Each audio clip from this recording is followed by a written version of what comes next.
سی مثالیں مل جائیں گی.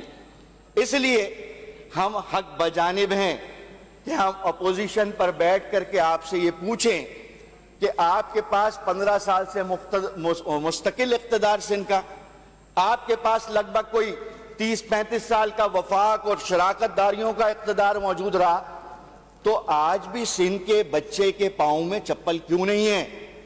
آج صبح میں نے ٹویٹر پہ ایک تصویر دیکھی کہ جس کے اوپر یہ لکھا گیا تھا کہ قوم کے لوٹے ہوئے پیسوں کا خسارہ یہ سندھی نوجوان جس کی عمر 16-17 سال تھی، جس کی شلوار پوری پائنچے تک پھٹی ہوئی تھی اور ڈیسک پر اپنے پھٹے ہوئے اجڑے بالوں والے بہن بھائیوں کو سمیٹ کر کے بیٹھا تھا، اس کے نیچے لکھا تھا کہ یہ جو قوم کا پیسہ سیاستدانوں نے لوٹا ہے، اس پیسے کی واپسی کا ذمہ دار یہ بدماش ہے. آج سندھ کے اندر چپے چپے پر غربت اور افلاس ہے. 80% سندھ کے لوگوں کو پینے کا صاف پانی میسر نہیں ہے.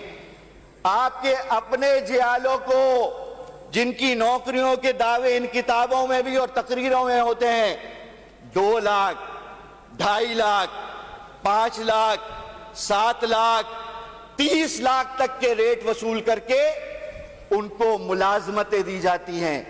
ہاں، میں نے وہ منظر سول ہاسپٹل کے اندر دیکھا تھا کہ 250 ہیلتھ ڈپارٹمنٹ کی نوکریوں کو حاصل کرنے کے لیے جب کراچی کے 14-15 ہزار لوگ پہنچ گئے تو معذوروں کو کوٹے کے لائن کے اندر بھی جیالے کھڑے تھے.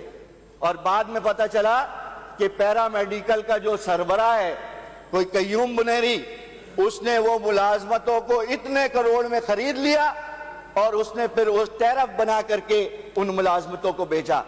صرف ہیلتھ ڈپارٹمنٹ میں نہیں، ایجوکیشن ڈپارٹمنٹ میں گریڈ 2 سے لے کر 5 تک کی ملازمتوں کو آپ یہ سمجھتے ہیں کہ وہ آپ کی میراث ہے؟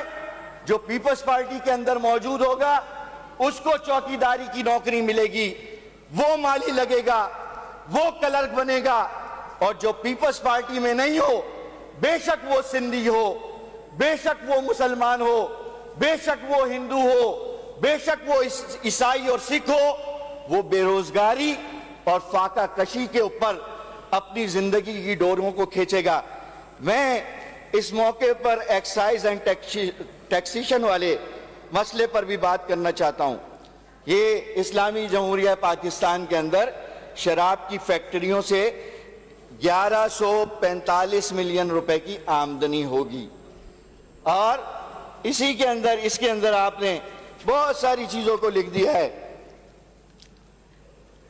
نمبر پلیٹوں کا ایشو، گاڑیوں کی نمبر پلیٹوں کا ایشو مستقل چل رہا ہے. ہر بجٹ کے اندر یہ بات آتی ہے، ہم نے یہ پیسے رکھ دیے یہ ہو جائیں گے، پیسے رکھ دیے رکھ جائیں. تو میں ہاتھ جوڑ کر کے یہ کہتا ہوں کہ ان سفید پوش لوگوں کی عزتوں کو سرے نام اور سڑکوں پر نیلام مت کروائیں.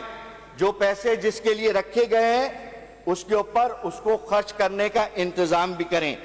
آپ کی گڈ گورننس تو جب سفر شروع کرتے ہیں ہم چنگچیوں کے اوپر تو ہمیں پتہ چلتا ہے.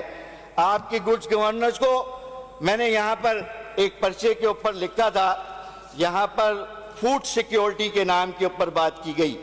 فوڈ سیکیورٹی کیا ہے کہ آٹے کی گندم کی قیمت کم سے کم 100 روپے مقرر کر دی گئی، اور اس کے اوپر آپ نے جو پیسے رکھے ہیں، پہلے رکھے تھے آپ نے 63 ارب روپے سبسڈی کی مد میں. یہ 63 ارب روپے سبسڈی کی مد میں اس ہاری کو گیا جو 10 ایکڑ زمین کے اوپر کاشت کر کے اور کسی بنیے سے سود کے اوپر بیج لے کر کے اپنی بچوں کی روزی روٹی کا انتظام کرتا ہے. نہیں، بلکہ یہ 62-63 ارب روپے جو سبسڈی تھی یہ ان مل مالکان کو گئی. یہ 62 اور 63 ارب روپے کی سبسڈی ان جاگیرداروں کو گئی کہ جن کی زمینیں 200 ایکڑ سے زیادہ تھیں، جنہوں نے گندم کی کاشت بھی کی، اس کو کی ذخیرہ اندوزی بھی کی، اس کے اوپر بلیک ریٹ بھی لیے، اور اس کے بعد آٹے کا بحران بھی پیدا کیا.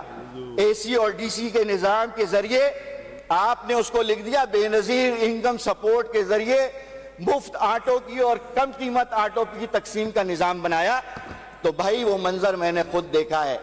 ایک آٹے کی تھیلی لینے کے لیے سندھ کی بیٹی اور سندھ کی ماں جس ذلت اور رسوائی کا سامنا ان گلیوں اور چوراہوں پر کر رہی تھی،